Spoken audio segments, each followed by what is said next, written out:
윤석열 대통령의 미국 국빈 방문 일정이 공식화되면서 세 번째 한미 정상회담의 주요 의제에도 관심이 쏠리고 있습니다.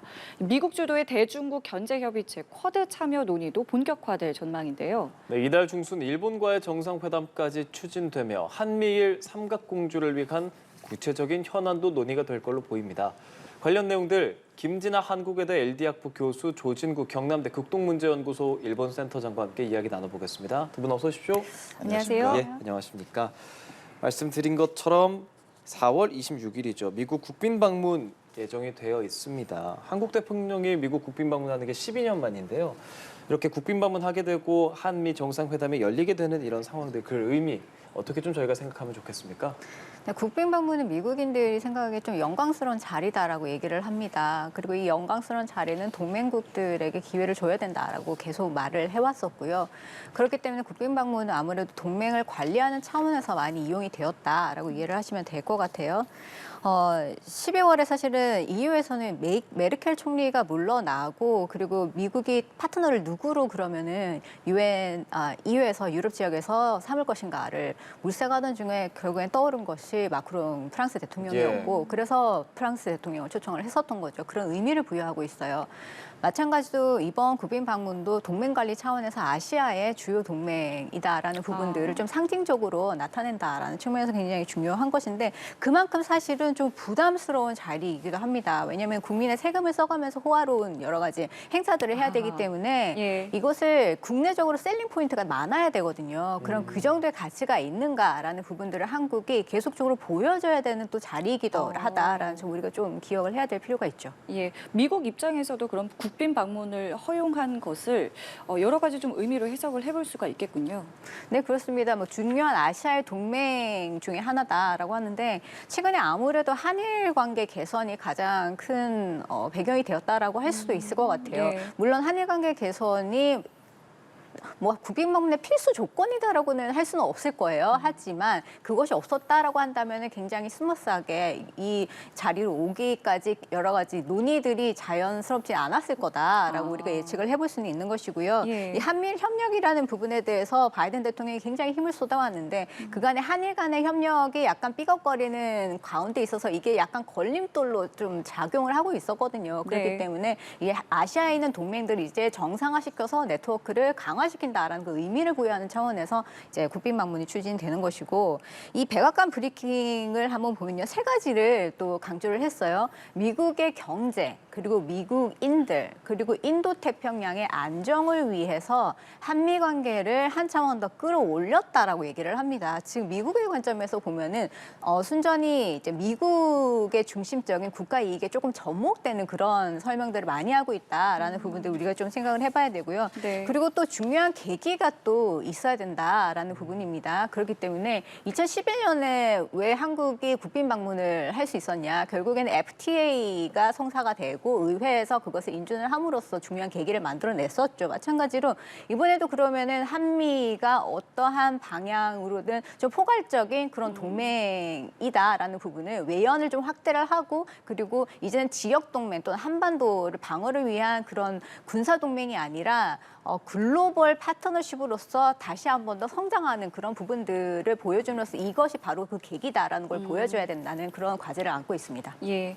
예, 한미 정상회담 4월 26일로 예정이 되어 있는데 한일 정상회담 얘기도 나옵니다. 네. 이달 중순 뭐 다음 주가 될 수도 있다는 이야기까지도 나오고 있는데 이게 지금 보도로는 일본에서도 나오고 있는데 우리나라에서 뭐 확답까지는 나오지 않고 있거든요. 예. 기정사실로 봐도 되겠습니까? 일본의 보도를 보면 최종적으로 뭐 조율을 하고 있다는 말로 예. 봐서는 아마 거의 확정적인 것 같아요. 날짜도 다음 주 16일, 17일 이틀 동안 방문하는 것으로 이렇게 보도가 되고 있어요. 김 교수님 말씀하셨지만 이 정상 간의 회담도 상호 방문이라는 것도 어떤 의미 부여를 하는 게 필요한데 대통령의 미국 국빈 방문이라는 거는 사실 올해 생각해 본다면 한미동맹 70년이에요. 1953년 10월로 계산해 본다면 그렇죠.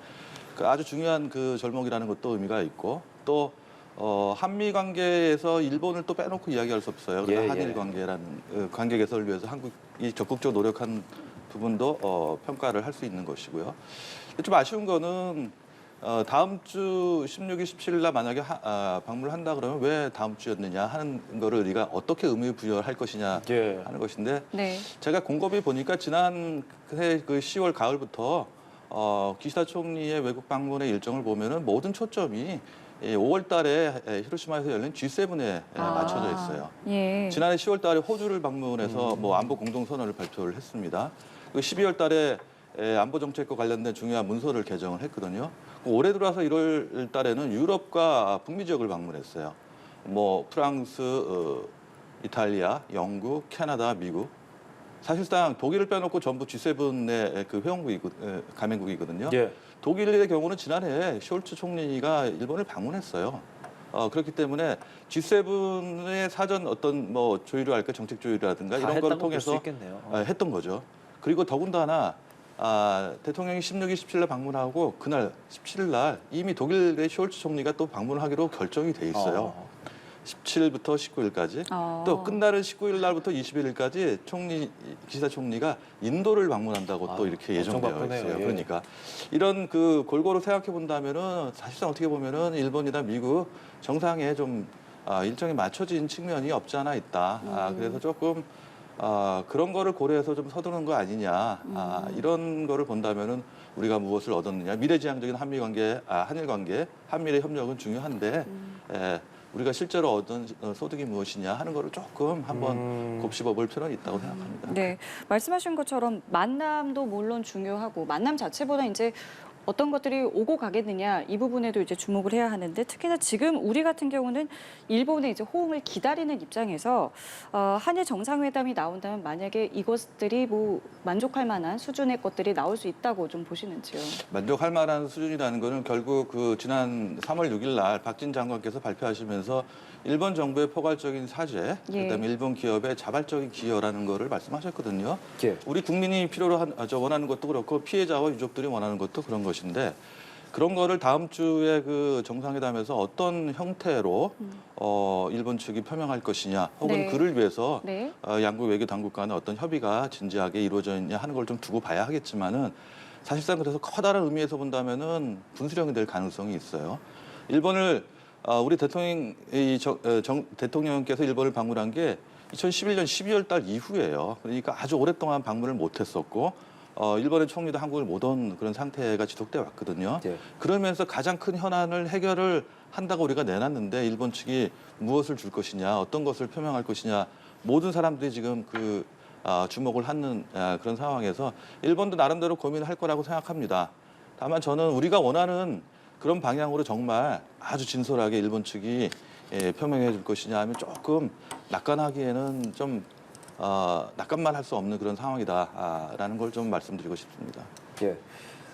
강제노역 배상 해법안 발표한 다음 날 윤석열 대통령의 미국 국빈 방문 소식이 전해진 건데 말씀해 주신 뭐 그런 상황에서 뭐 G7에 조금 더 초점이 있는 것 같기도 하고 만약에 이번에 그렇게 우리가 생각할 만큼의 호응이 오지 않는다면 국내 정서적으로도 그렇고 그렇죠. 국제 관계로도 그렇고 그 다음부터는 또 다시 처음부터 시작하는 건가? 그럼 어떻게 뭐 한미일 G7 때 또 다시 얘기하는 건가? 이런 부분들 어떻게 다시 정리해 나가야 뭐 되겠습니까? 저는 좀 긍정적으로 본다면은 일본이 커다란 과제를 안게 됐다라고 또 바이든 대통령이 박진 장관이 발표하시고 나서 환영하는 그다음에 뭐 국무부 대변인도 그렇죠. 발표를 했거든요.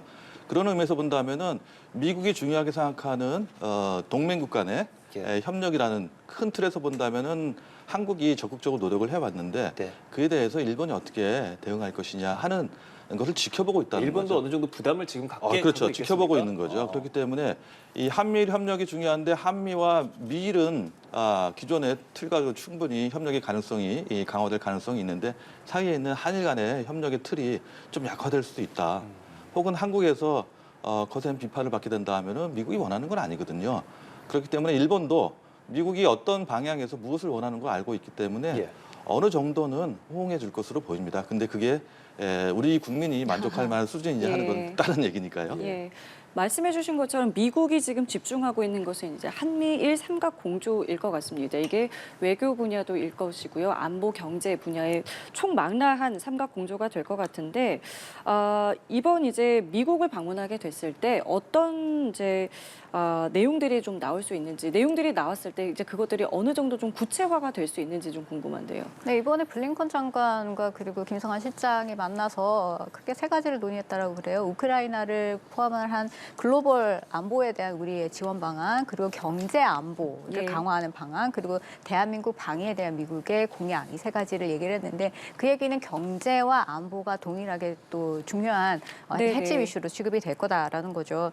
그래서 아마 앞으로도 공동 성명문을 계속 조율하는 과정이 있을 것 같아요. 그리고 이전에 뭐가 있었냐면 2월 28일에 한미일 안보 경제 대화가 있었습니다. 그렇기 때문에 이 경제 대화에서 나왔었던 여러 가지 논의 중에서 뭐 반도체나 배터리나 광물 이런 측면에서 신흥 뭐 기술 이런 것들 협력을 한다라는 부분들이 분명히 강조가 되었기 때문에 분야로 봤을 때도 우리가 이제 공급망뿐만이 아니라 원자력이라든지 에너지라든지 이런 부분에 있어서 이제 협력의 범위를 조금 더 넓혀간다라는 네. 것들이 공동 문안에 분명히 반겨야 될 것이고요. 예. 그리고 지역적으로도 아까 말씀드렸듯이 이제는 좀 글로벌 위협에 같이 대응을 한다라는 부분들도 함께 담길 가능성이 굉장히 높아 보입니다.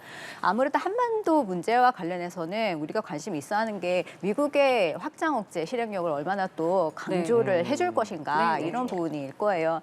아마 두 가지가 반드시 강조가 되어야 될 것인데, 북한에 대해서 억제를 한다는 것은 크게 두 가지예요. 거부적인 억제, 그리고 응징적인 억제라고 그럽니다. 거부적인 억제라고 할 때는 예. 이 위협이 오는 것을 막아낸다라는 의미이기 때문에 미사일 방어가 굉장히 중요하게 됩니다. 그런데 미국의 입장에서는 한국이 가지고 있는 미사일 방어 자산, 그리고 일본이 가지고 있는 방어 자산, 그리고 미국의 자산을 통합을 해가지고 네트워크화 해가지고 상호 운연성을 조금 높이는 방향으로 발전시켜 보겠다라는 그런 의지를 가지고 있습니다. 예, 그리고 예. 최근에 또 미사일 방어와 관련된 여러 가지 문서들이 나왔기 때문에 예. 이 문서가 이러한 네트워크화를 해서 통합적으로 방어하는 것들을 추진을 하고 있어요. 그래서 그런 측면에서 한국의 이제 미사일 자산들을 어떻게 또 같이 협력을 해가지고 대응을 할 건지, 이 부분이 강조될 수밖에 없는 것이고, 또한 그리고 응징적인 억제라고 할 때는 이제 처벌의 위협을 쭉 높이면서 억제를 한다는 것인데, 그 얘기는 미국의 전략 자산들을 수시로 이곳에 보내서 가시적으로 미국의 전력 자산들이 여기서 항상 대기를 하면서 뭔가 이슈가 있을 때 대응을 한다라는 걸 보여주는 그런 노력들이 분명히 같이 갈 것이다라고 볼 수가 있겠죠. 그리고 아무래도 뭐 관심을 가질 수밖에 없는 것이 미국의 IRA라든지 예. 아니면은 반도체법 이런 것들이 어떻게 될 것인가. 그 부분이 사실은 지난번에 마크롱 대통령이 왔을 때도 제기를 했지만 사실 해결되지는 않았어요. 마찬가지로 이것은 유럽에 있는 국가들이나 아시아에 있는 동맹국들이랑 다 똑같이 갈등을 맺고 있는 부분이기는 네네. 하거든요. 근데 미국의 입장에서는 이것이 항상 원칙적으로 이렇게 얘기를 합니다. 이건 제로성 관계가 아니다. 미국이 뭐 플러스면은 동맹국이 마이너스인 그런 관계는 절대로 아니고, 이 IRA와 같은 경우에는 뭐 기후 변화라든지 에너지 대응도 다 포함이 되어 있기 때문에 공동으로 유익이 되는 것이다라는 원칙을 계속 얘기를 하고 있어요. 예. 그렇기 때문에 동맹국의 우려는 분명히 이해를 하기는 하지만 이것이 구체적으로 어떤 기업이 피해를 입고 또 어떤 투자가 지금 문제고 이런 것들 소상하게 판단하기 전까지는 구체적인 얘기를 밖으로 공개하지 않는다라는 것이 원칙입니다. 그렇기 때문에 앞으로도 이것은 좀 장기적인 과제로 우리가 좀 지켜봐야 될 필요가 있죠. 추후에라도 뭐 조건을 좀 완화한다던가 아니면 뭐 보완을 강조한다던가 강화한다던가 이런 부분의 움직임이 그렇다면은 그러니까 잘 되지 않을 수 있다라는 말씀이신가요? 네, 왜냐하면은 미국의 의회에서 이 두 법안을 초당적으로 통과를 시킨 부분이 있거든요. 예. 그리고 미국 의회 내에서 이 IRA랑 칩스 법안을 분명히 제대로 통과시켰는데 계속 유예를 하거나 아니면 기간을 미루거나 이런 움직임이 포착이 되니까 이것을 반대하는 논의들이 굉장히 활발해요. 네네. 그렇기 때문에 그런 엄격하게 적용하라는 것을 요구를 하는 국내적인 그런 목소리를 생각을 했을 때 동맹에게 어떠한 뭐 예배를 인정한다라는 것을 쉽게 결정하기는 굉장히 어려운 부분이기는 하고요. 그리고 여러 가지로 이 법들은 국내적으로 일자리 창출이라든지 아니면은 중국을 대응한다는 네. 부분인지 이런 것들이 너무나 강조되어 왔기 때문에 이것을 굉장히 중요하게 생각하고 다음 재선을 또 준비해야 되는 바이든 정부로서는 쉽게 생각할 수 없는 문제죠. 예, 이번에 큰 줄기로 보면 경제와 안보, 경제에 대한 얘기를 조금 해주셨는데 안보에 있어서 한미일 뭐 확장 억제 협의체를 만든다? 그럴 수 있다는 게 또 요미우리 신문에 보도가 됐더라고요. 일본 내에서도 논의가 되고 있는 부분입니까? 일본의 언론들이 보도를 하고 있습니다. 예. 김 교수님 말씀하신 것처럼 미국은 현재 미국을 포함해서 국제사회가에 대한 그 도전에 대해서 동맹국가 협력, 동맹국이나 우국과의 그 협력을 네트워크화하겠다는 거거든요. 미국 국방부의 경우도 뭐 통합 억제력이라는 거를 얘기를 했고 지난해 발표한 그 핵태세 검토 보고서라는 데서 미국이 동맹에 대해서 해구산을 제공하는 국가들이 있어요. 예를 들면 한국, 일본, 호주 이런 국가들을 묶는 네트워크화하는 거에 대해서 관심을 보였거든요. 그 일환이라고 생각을 해요. 그래서 지금 한국과 일본, 미국 세 나라 사이에 어떤 협의체를 이제 구성할지 현재 한국과 일본 혹은 미국과 일본 사이에 있는 별도의 좀 조직도 틀리고 상당히 다른 부분을 어떤 명칭으로 할 거냐 하는 거는 좀 앞으로 논의가 더 필요한 거라고 보지만은 기본적으로 우리의 경우는 뭐 일본의 언론들은 그렇게 보도를 하더라고요. 하나는 한미 사이에는 한국이 조금 더 핵을 어떻게 사용할 것이냐 하는 걸 구체적으로 협의하는데 한국이 좀 협의를 좀 했으면 좋겠다. 미국이 한국과. 근데 일본의 경우는 핵 문제는 조금 그 우리하고는 다르게 예. 피폭 국가라는 유일한 피폭 국가라는 것이 있기 때문에 예. 일본 국민이 상당히 좀 민감해야 합니다. 그리고 정책적으로 비핵이라는 거를 얘기해 왔기 때문에 그런 것과 관련시켜 본다면은 언제 핵을 사용할 것이냐 하는 거에 일본이 좀 관여하고 싶지 않은 거예요. 실제로 미국이 구체적으로 어떤 상황에서 핵을 사용할 것이냐 하는 거를 동맹국가 협의해서 결정한 적은 없어요. 그렇게 되어 있는 것도 없고 결국은 궁극적으로는 최종적으로는 미국의 판단에 의해서 하는 거기 때문에 예. 지금 필요한 거는 그런 논의의 장을 만드는 것도 일종의 억제력으로서 작용할 수 있다 하는 그 큰 틀에서 본다면 필요하다고 생각을 합니다. 일본의 이 같은 보도에 대해서 이제 국무부에 확인을 요청했더니 대답을 즉각적으로 하진 않았어요. 약간 이제 선을 긋는 듯한. 이거는 어떤 이유라고 보세요? 아무래도 일본이 얻어갈 게 더 많죠. 왜냐면은 일본에도 확장 억제 대화라는 게 있습니다. Extended Deterrence Dialogue라고 불러요. 근데 이 급은 심의관급, 그리고 미국에서는 부차관보급이 참여를 하는 것이고 의제도 이제 한반도에 국한되는 것이 아니라 지역의 이제 억제를 해야 될 요소들 그런 것들 전부 다 모아가지고 다 얘기를 하고 또한 군비 통제 얘기도 들어가고 이렇게 됩니다. 근데 한국 같은 경우에는 차관급이잖아요. 그리고 한반도에서 일어나는 여러 가지 핵 상황을 가정을 해서 우리가 집중적으로 논의하는 거기 때문에 내용 자체가 조금씩 다르고 급도 조금 다르다라는 그런 차이가 있고요. 대신에 아마 이 두 개의 협의체들이 따로 돌아가는 거를 어쨌든 한번 엮어보고 싶다라는 생각은 여러 채널을 통해서 많이 나오기는 했어요. 그렇기 네. 때문에 새로운 얘기는 아니고요. 만약에 묻게 된다라고 한다면은 각 이제 양자 측면에서 하고 있는 노력들을 이제 한데 묶어서 지속적으로 위협 평가를 하고 그리고 상호 이제 능력이 무엇인지 어떻게 앞으로 대응을 해야 될 것인지 이런 문제들을 조금 이제 삼각 협력 차원에서 조금 더 논의를 구체화한다라는 그런 가능성을 열어준다는 그런 측면이 있겠죠. 그렇다면 가장 중요한 것은 실시간 미사일 정보, 우리가 한일 간에 이제 앞으로 예상이 되는 그 지소미아 정상화 문제가 예, 분명히 예. 걸려 있는 것이고요. 그리고 또 하나 미사일 경보 훈련, 그리고 대잠수함 훈련, 지금 한일 간에 하고 있는 것들이 이제 한미일 같이 이제 조금 그 강화를 하는 그런 측면들이 분명히 있을 것이고, 예. 그리고 아무래도 인도 태평양 지역에 중국을 상정한 어떠한 위협이 발생했을 때 그럼 그것을 어떻게 억제를 할 것인가 이런 문제들도 함께 논의될 수 있는 그런 부분이기 때문에 한국으로서는 좀 신중할 수밖에 없다라는 말씀을 드리겠습니다. 중국에 대한 얘기 해주셨으니까요. 쿼드 참여에 대해서 우리 고위 당국자가 한국이 실무그룹 참여 가속화한다 이런 입장을 어제 내지 않았습니까? 당연히 이런 상황에서 이 쿼드라는 문제가 나왔을 때 우리가 생각했을 때는 대중국 관계가 어떻게 될 것이냐, 혹시라도 악영향을 미치진 않을 것이냐 이러한 반론이 꼭 나오기 마련이거든요. 교수님 의견 궁금합니다. 글쎄요, 미국과의 앞으로 협의가 어떻게 진행이 되는지는 좀 더 지켜봐야 될 것 같아요. 미국의 캠벨 인도태평양 조정관은 계속 이제 얘기를 하는 것이 쿼드든 오커스든 지금 인도태평양에 있는 협의체들은 열려 있는 플랫폼이다. 그래서 멤버십은 언제든지 확장을 할 수 있다라고 그렇게 얘기를 합니다. 하지만 어떻게 확대를 할 것인가에 대해서는 아직까지 구체적인 논의 단위는 공개가 되지 않았어요. 네네. 그렇기 때문에 가장 중요한 것은 과연 이것을 멤버십을 누렸을 때 실이익이 뭐냐라는 거죠. 만약에 공개적으로 멤버십을 확장을 해가지고 중국의 반응을 끌어오는 것이 과연 이득인지 아니면 멤버십을 확대하지 않고서도 아까도 말씀하신 그런 실무 차원에서 여러 가지 협의들은 할 수가 있는 것이거든요. 그게 과연 실질적인 이득인지 이런 부분을 좀 따져봐야 된다라고 얘기를 하는 것이고 그리고 쿼드뿐만이 아니라 미국에서는 오커스를 가지고 있거든요. 이것도 마찬가지로 오커스 플러스 알파가 될 수가 있는 문제예요. 그러면 쿼드 같은 경우는 인도는 사실 군사적인 협력을 검증을 하지 않은 상황이에요. 그죠? 그리고 일본도 물론 여러 가지 법제화를 하면서 그 대응 능력을 높이겠다고 하지만 이건 시간이 걸리는 문제란 말이에요. 네. 하지만 군사적으로 뭔가 대응을 해야겠다라고 한다면 쿼드보다는 오히려 오커스를 활용하는 것이 훨씬 더 좋다라는 판단을 미국은 할 겁니다. 그렇기 때문에 앞으로 미국의 선택이 뭐가 될지는 조금 더 지켜봐야 될 것 같습니다. 예. 자, 이런 상황에서 이제 다음 주부터는 또 한미 연합 훈련이 있습니다. 북한은 벌써부터 뭐 담화를 내면서 포석을 깔고 있는 모습인데요.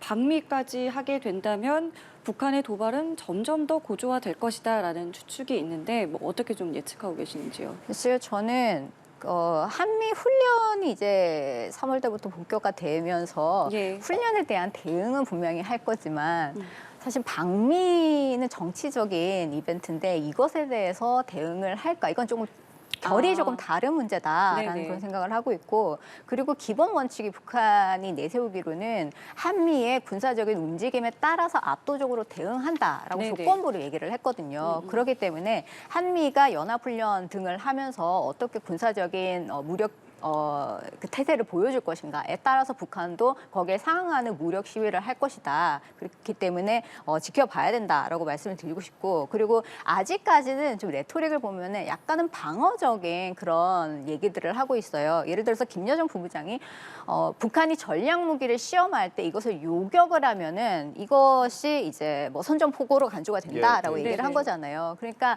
앞으로 계속 뭐 전략 자산들을 북한도 나름대로 시험을 해야 될 텐데 지금 한미전력 여기 있으면서 조금이라도 공격적으로 뭐 요격을 하는 그런 시도는 하지 말아라라고 얘기를 하는 부분이 분명히 있는 거거든요. 상황을 어느 정도 북한 나름대로 또 관리를 하고 싶어하는 부분이 있고요. 그리고 북한이 정말 국내적으로 대규모의 어떤 도발을 할 정도의 그런 상황인가도 아마 이거 찬반이 굉장히 논쟁이 있을 만한 그런 얘기예요. 왜냐하면 지금 뭐 3월 3일에 당 중앙 전원회의를 했을 때도 가장 큰 핵심은 식량 생산이었거든요. 예. 그리고 식량 수급 문제가 가장 크게 될 텐데 만약 무력 충돌을 그러면 시작을 하게 되면 이게 장기화가 되는 문제가 있고 그럼 주변국들도 교역이 어려워지는 문제 여러 가지 것들이 생기기 때문에 그런 부분들을 북한도 같이 고려를 하게 될 거다라는 생각도 듭니다. 예, 예. 교수님 한미 북한의 도발도 있고요. 아까 말한 쿼드에서 대중국 관계도 있고 지금 이 동아시아의 전반적인 외교 상황이 상당히 좀 복잡하게 얽혀 있다는 생각이 들거든요. 전반적으로 좀 복잡하죠. 어떻게 좀 봐야겠습니까? 김 교수님 말씀하신 것처럼 북한의 경우는 사실상 만약에 한미 훈련이 없다면은 독자적으로 할 것이냐 하면 그렇지 않을 거예요. 그래요? 그래서 한미가 하는 훈련에 대해서 대응하는 측면이 있어요. 대응하지 않을 수 없는 측면이 있다는 걸 좀 말씀을 좀 드리고 싶고요. 또 하나는 지난해에 그 일본이 그 방위문서와 관련된 문서를 개정하면서 사실상 그 방위비를 GDP 대비 2%까지 늘리겠다고 네네. 5년 이내에 그런 얘기를 했거든요. 이미 이 동아시아에 있는 그 주요한 국가들, 한국, 중국, 일본의 경우는 상당한 정도로 지금 국방비를 쓰고 있어요. 사실상 고령화, 초고령화 사회죠. 네. 일본과 네. 한국의 경우는 복지를 위해 써야 할 예산들을 자꾸 방위나 국방 예산에 사용할 수밖에 없는 그런 상황이 지속되는 이런 것을 어떻게 막을 것이냐. 일본은 뭐 대처력이다 혹은 억제력이다라고 얘기를 하지만 그런 방위비를 투여해서 그 방위력을 강화한다고 해서 실제로 안보가 확대되냐 하면 꼭 그렇지는 않거든요. 뭐 딜레마와 같은 다른 국가들, 뭐 중국이나 러시아나 북한도 일본의 그 방위력 증강을 위협이라고 느끼면은 오히려 그 군사력을 강화할 수 있거든요. 그런 측면에서 본다면은 억제력을 강화한다는 것은 분명히 필요하긴 한데 그거 실제로 억제로 이어질 것이냐 하는 얘기는 좀 다르다. 그렇기 때문에 어떤 상황에서도 억제력이나 대처력을 강화하는 건 중요한데 외교적으로 그런 상황을 발생하지 않도록 뭐 예를 들면은 지금 뭐 대만 문제라든가 북한의 도발 한반도와 대만이 뭐 동시에 위험한 상황이 발생했을 때 어떻게 할 거냐 이런 다양한 뭐 시나리오가 얘기되고 있는데 사실상 그거를 어떻게 막을 것이냐 하는 것도 좀 중요하거든요. 그래서 안보적인 측면에서 혹은 군사적인 측면에서 능력을 강화하는 것도 필요하지만 그런 상황을 회피하기 위해서 외교적으로 어떤 노력을 해야 할 것이냐 하는 것도 좀 필요하고 그런 의미에서 본다면 미중이 갈등을 하고 있지만 또 미국은 한국과 일본의 동맹이에요. 중국의 경우는 경제적으로 한국과 일본은 또 뗄래뗄 수 없는 아주 밀접한 관계에 있거든요. 그렇죠. 그런 의미에서 본다면은 한국과 일본은 좀 미국과는 좀 다른 결에서 또 협력할 수 있는 여지가 있어요. 그래서 복잡한 상황이 계속될 정말 아주 전략적으로 고도의 전략적인 사고를 통해서 우리의 정책을 입안하고 실제로 실행에 옮기는 그런 노력이 좀 더욱더 중요해지고 필요한 시기가 됐다 이렇게 말씀드릴 수 그러면 있을 그 것 같아요. 군사적인 측면에서 협력을 좀 여쭤본다면 한미일 군사 훈련 같은 부분이 좀 정례화될 가능성도 있다고 보시는지요? 아주 정례화하기에는요 예. 좀 무리가 있어요. 지난 2월 달에 우리 국방부에서 발표한 국방 백서에 보면은 한일 관계에 관해서 여러 가지 얘기를 했어요. 네. 했는데 사실상 우리 국민들은 왜 그런 한일 간에 혹은 한미일 간에 훈련을 정례화해야 되는지 구체적으로 알지를 못해요. 정부도 설명을 하지 않았기 때문에 그래서 공동의 이익이 무엇인지라는 것을 먼저 정의할 필요가 있거든요. 사실상 최근 몇 년 동안에 한일 관계가 악화하면서 장관들이 만나서 외교부 장관이 만나서 이야기를 했지만은 이렇다 할 합의문이 없어요. 그러니까 결국 한미일 세 나라의 외교장관, 한미일 세 나라의 국방장관 모여서 회의를 하고 공동 성명을 발표했을 뿐이거든요. 그 행간을 읽어보면은 뭐 공통된 부분이 많이 있긴 하지만 네. 우리 양자 간에 한국과 일본의 대통령과 총리, 한국과 일본의 외교부 장관, 한국과 일본의 국방장관, 방위대신 간의 실질적인 협의를 통해서 무엇을 할 수 있을 것이냐 하는 것을 먼저 논의해야 하는 것이에요. 또 아까 그 김 교수 말씀하신 것처럼 지소미아의 경우 정보보호 협정이 사실상 애매모호한 상태였는데 이번에 국방백서에는 명확하게 얘기를 했어요.